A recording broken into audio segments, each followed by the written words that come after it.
안녕하세요. 매일 아침 말씀 묵상에 오신 여러분을 진심으로 환영합니다. 7월 11일 목요일, 아무에게도 말하지 말고. 생각할 문제: 예수님은 소외된 사람들과 어떻게 관계를 맺으셨는가? 왜 예수님은 놀라운 치유를 말하지 말라고 하셨는가? 오늘 우리에게 주는 교훈은 무엇인가? 마가복음 1장 40절, 한 나병 환자가 예수께 와서 꿇어 엎드려 간과히 이르되 원하시면 저를 깨끗하게 하실 수 있나이다. 예수께서 불쌍히 여기사 손을 내밀어 그에게 대시며 이르시되 내가 원하노니 깨끗함을 받으라 하시니 곧 나병이 그 사람에게서 떠나가고 깨끗하여진지라. 곧 보내시며 엄히 경고하사 이르시되 삼가 아무에게 아무 말도 하지 말고 가서 내 몸을 제사장에게 보이고 내가 깨끗하게 되었으니 모세가 명한 것을 드려 그들에게 입증하라 하셨더라. 그러나 그 사람이 나가서 이 일을 많이 전파하여 널리 퍼지게 하니 그러므로 예수께서 다시는 드러나게 동네에 들어가지 못하시고 오직 바깥 한적한 곳에 계셨으나 사방에서 사람들이 그에게로 나오더라. 그 당시 나병은 참으로 천형으로 알려져서 하나님께로부터 저주받은 병으로 알려졌습니다. 그래서 용서받지 못할 무거운 죄의 짐을 지고 사람들이 가까이 오는 것을 끄리고 사람들에게 가까이 오지 못하도록 사람들에게 자기의 추한 형편들을 소리질러 아뢰야만 했습니다. 레위기의 법에 보면 나병 환자들은 사람들에게 가까이 갈 수가 없었고 나병 환자가 사람이 나병 환자를 만지면 그 죄로 인하여 더럽혀지게 되었습니다. 그러나 예수님은 그 사람을 불쌍히 여기셨습니다. 그리고 그에게 손을 대시며 그 병으로부터 깨끗하게 함을 베풀어 주었습니다. 그러면서 예수님께서는 그에게 한 가지 부탁하기를 엄히 경고하시면서 삼가 아무에게도 말하지 말고 내 몸을 제사장에게 보이라고 이야기했습니다. 그러나 이 사람은 자기에게 이루어진 이 놀라운 사실을 감히 전파하지 아니할 수가 없었습니다.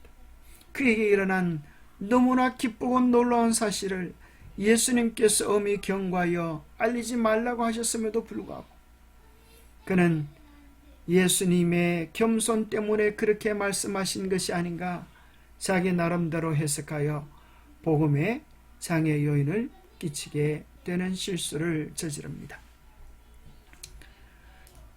교과는 이렇게 설명합니다. 이 구절과 구약성경 전체에 기록된 나병은 오늘날 한생병만을 가리키는 것은 아니다. 성경의 용어는 무슨 피부병이라는 의미이며 다른 여러가지 피부 질환을 포함한다. 한센병은 기원전 3세기경 고대 근동 지방에 전파된 것으로 추정된다. 이 구절에 언급된 나병 환자는 한센병 환자이었을 가능성이 높지만 그 병이 심각했다는 것 외에는 정확히 어떤 병을 앓고 있었는지 알 수 없다. 그는 예수님이 자신을 깨끗하게 하실 수 있다고 믿었다. 레위기 13장에 따르면 나병 환자는 의식적으로 부정하기 때문에 사람들과의 접촉을 피해야만 하였다. 그러나 그는 예수님께 나와 자기를 깨끗하게 해달라고 간구할 적극적인 믿음과 예수님의 치유케 하실 능력, 구세주 되심을 믿고 의지했습니다. 아니 어쩌면 그의 절망적 상태가 지푸라기라도 붙잡고 싶은 열망을 가지게 했을까요? 예수님은 도무지 희망이 없는 그를 향하여 깊은 동정을 베푸시고 그를 사랑의 힘으로 치유해 주셨습니다. 그리고 부탁하기를, 그리고 엄히 경계하시기를 아무에게도 말하지 말고 가서 내 몸을 제사장에게 보이라라고 명령하셨지만 그것은 그 병자가 지키기에 너무나 어려운 명령이었습니다. 왜 예수님은 놀라운 치유를 아무에게도 말하지 말라고 하셨을까요?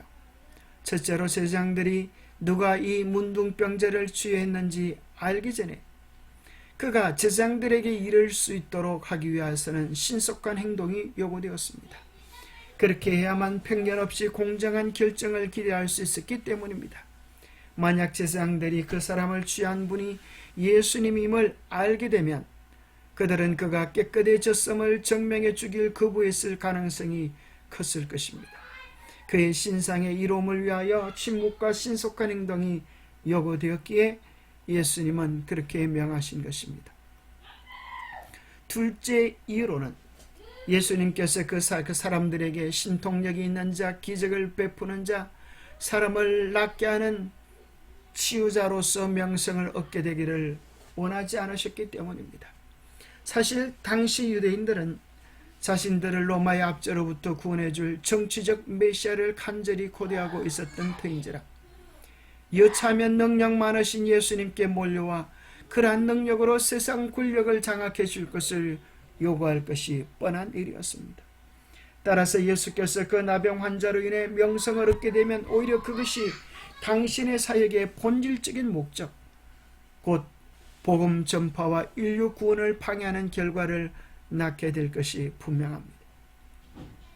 때로 우리는 예수님을 믿어도 질병이 낫지 아니하고 때로 예수님을 믿어도 우리의 어려운 형편이 풀리지 않고 개인적인 소원 기도가 성취되어지지 않을 때 우리는 실망하며 낙담할 때가 있습니다. 그러나 기억해야 합니다. 복음의 궁극적인 목적이 무엇인지를 생각해야 합니다. 그것은 예수 그리스도 안에서 누리는 영원한 생명입니다. 예수님 안에서 누리는 영원한 생명, 그것이 우리에게 이루어질 때 나머지 모든 문제들은 우리 주님이 오시는 날 온전히 해결될 것입니다.